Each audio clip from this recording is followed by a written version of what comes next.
All of us grew up listening to ghost stories told by our grandmothers. From childhood, we have heard countless tales about ghosts and haunted houses.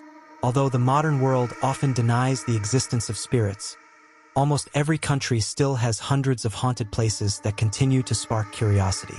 In reality, many haunted houses or locations may be created through folklore and rumors alone. Some hide shocking mysteries that give rise to an eerie atmosphere. And when none of these stories can be proven with solid evidence, that is when the real fascination begins. Such places are scattered across different parts of Bangladesh as well.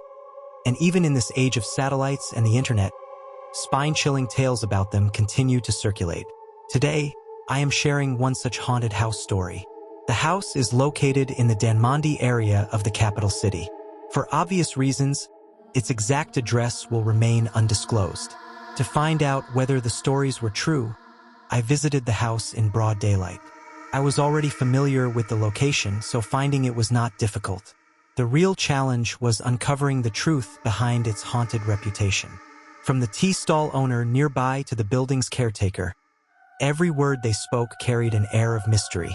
Their careful attempts to avoid certain topics made it clear that there was truth behind the stories. The tenant's suicide. Almost every tenant who lived in this house experienced strange or paranormal incidents. Late at night, around 1 or 2 a.m., people have seen someone swinging on the swing placed on the balcony of one of the flats. The number of witnesses is not small. Tenants also reported hearing loud commotion inside rooms late at night. But whenever someone rushed in to investigate, no one was there. Curiosity surrounding the house never seemed to fade. It is said that about 11 years ago, the young daughter of a tenant committed suicide by hanging herself inside her room. The girl was mentally unstable. After her death, these strange and eerie activities began. Black dogs on new moon nights. On every new moon night, from midnight until around 3 a.m., a group of dogs is seen roaming the road in front of the house. Many people have witnessed them. Seeing dogs at night is nothing unusual. But the strange part is that they appear only on new moon nights and are never seen during the rest of the month. Once, a group of young men stayed awake to observe them. 2 of them were severely injured after being bitten by the dogs. Later, almost all of the youths confessed on a radio station that the dogs were dark in color. In the darkness, they were barely visible. They walked in a straight line, perfectly synchronized, and from each of their eyes emitted a faint bluish glow. A woman in yellow wandering the house. After midnight, tenants claimed to have seen a woman walking past the rooms. She wore a yellow sari with a red border. To this day, no tenant has been able to identify where she comes from or where she disappears to. Many tenants have seen her. Blood red water on the floor. One of the most disturbing things I heard was that water would mysteriously accumulate on the floor of the flat. And it wasn't normal water, it was blood red in color. The owners repaired the floor multiple times, but the problem never stopped. Along with this, there were frequent electrical disturbances in the flat. Interestingly, these incidents do not occur in every flat of the building. All the strange activities are centered around one specific flat. No tenants live there anymore, and the owners have stopped renting it out. I will end this story with a remark made by the building's caretaker. If you believe in ghosts, you'll find that a ghost exists with you as well. I smiled silently when he said that, but as I walked away, and even now while writing this, I can't help but wonder, what if there really is a ghost with me too? The incident took place on the road in front of the SP house in a village called Char Joypara under Dohar police station. There is a culvert on that road and right beside it a large bush. This is the same place where I had shared another incident with everyone before.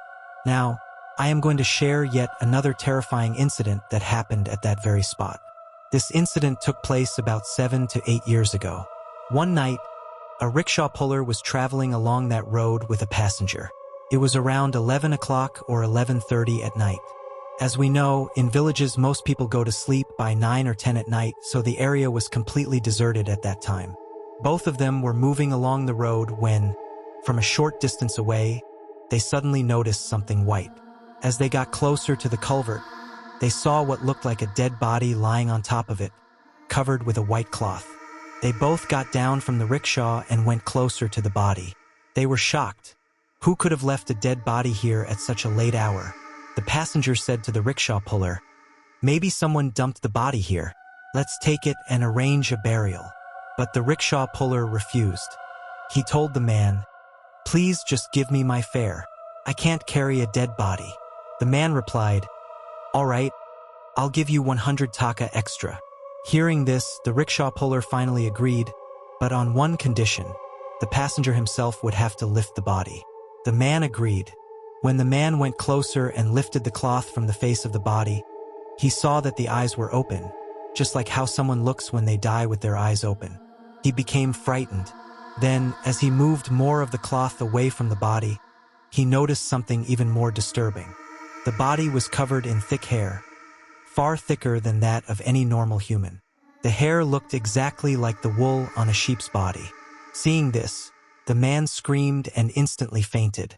The rickshaw puller, letting out a loud scream himself, ran away from the place in terror and collapsed in front of a nearby house. After hearing his story, villagers went to the spot. But despite searching everywhere, they found no dead body. Even the passenger was nowhere to be found. The next morning, the passenger's body was discovered beneath the culvert, half buried in mud. Many years ago, in the town of Ennis in County Clare, on the west coast of Ireland, there lived a man named Sir Michael Carey. The locals nicknamed him the Black Spider on account of his personality and general makeup. He lived all alone in Carey House, an old mansion on the outskirts of the town, and he seldom left his home or spoke to any of his neighbors.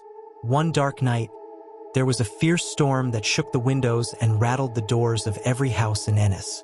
The next morning, the Black Spider had disappeared and nobody knew what had happened to him. His house was simply abandoned and there was no trace of him to be found.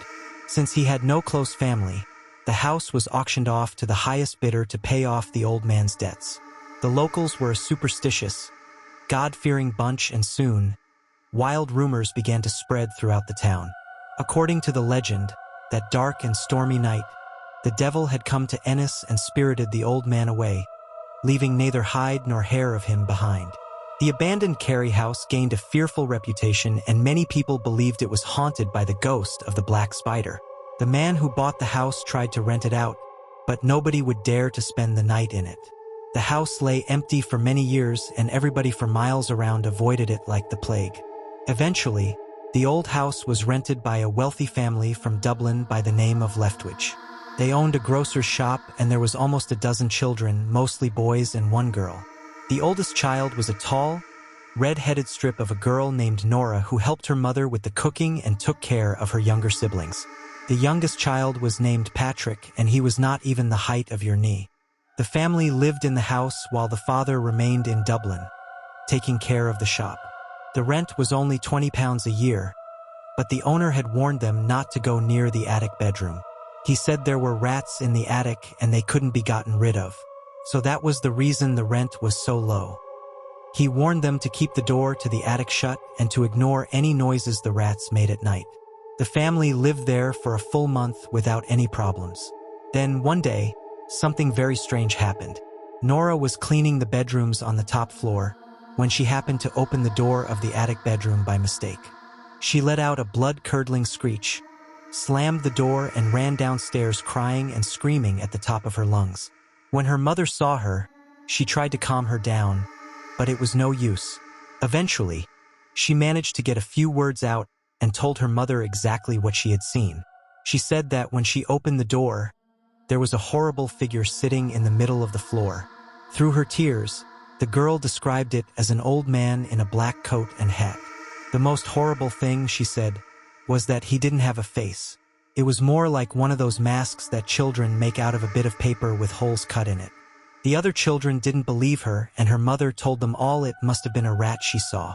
Still, that night, all of the children slept in their mother's bedroom. They kept a dozen candles burning all night because they were afraid to sleep in the dark.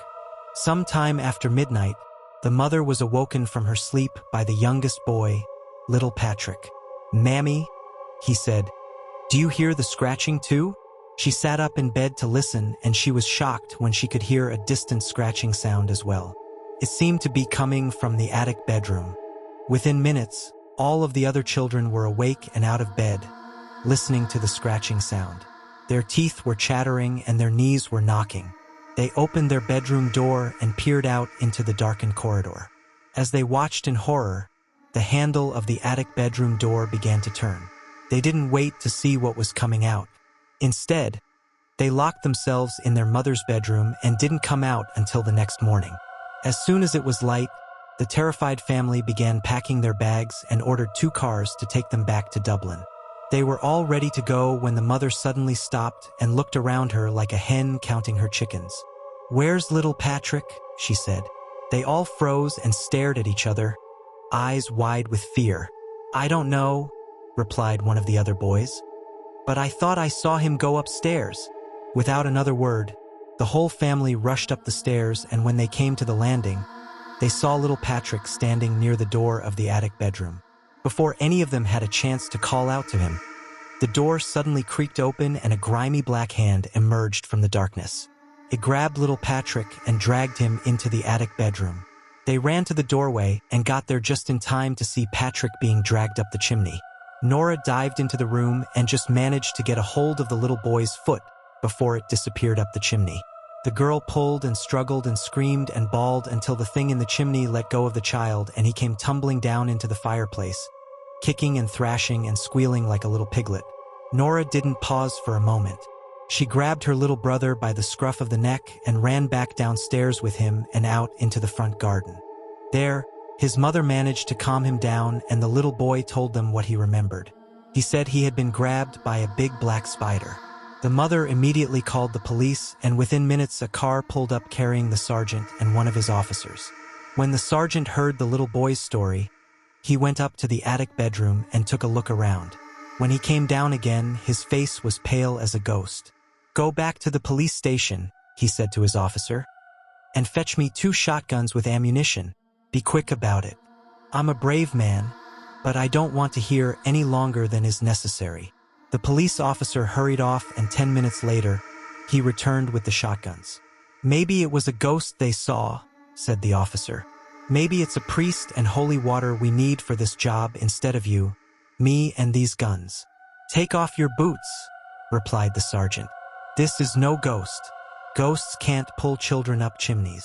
They took off their boots and, with the loaded shotguns in their hands, they crept up the stairs as quietly as possible, without making a sound. When they got to the attic bedroom, they squatted down on each side of the chimney and waited. For a while, all they could hear was the ticking of the sergeant's watch and the sound of their own hearts beating fast. Then, all of a sudden, they heard a noise like something scratching and scrambling down a drain pipe. "It's coming down," hissed the officer. "By God, it's not," said the sergeant, and with that, he shoved the muzzle of his shotgun up the chimney and pulled the trigger. There was a deafening bang, and the chimney exploded with the force of the blast. When the dust settled, they found something black and twisted curled up in the fireplace. When they hauled it out and stretched it out on the floor, it looked like it was an old man. Or at least something that had once been an old man, but it had the arms and legs of a spider and a horrendous face that didn't look like it had ever been human. There it lay on the floor, as dead as a doornail, with a hole in its chest the size of a man's fist. But the strangest thing of all was that there wasn't a drop of blood to be found anywhere. "Cover that wretched face," said the sergeant, and they threw a blanket over it, so they didn't have to look at it a moment longer. Later, when they took that chimney apart, they found a little hidden room behind it, all littered with the bones of rats and birds' feathers. The police determined that the room had been secretly put there by Sir Michael Carey when he built the house, and he had been living in it for years, ever since he supposedly disappeared. He must have been over 100 years old. They say at night he would come out scavenging for food, and they say they found the bones of small children in the hidden room as well. After that, they set the house on fire and burned it to the ground. Today, all that's left of it are some charred stone walls among the trees. They burned the remains of the black spider in the house as well to destroy it forever, and if you had ever laid eyes on it, you wouldn't blame them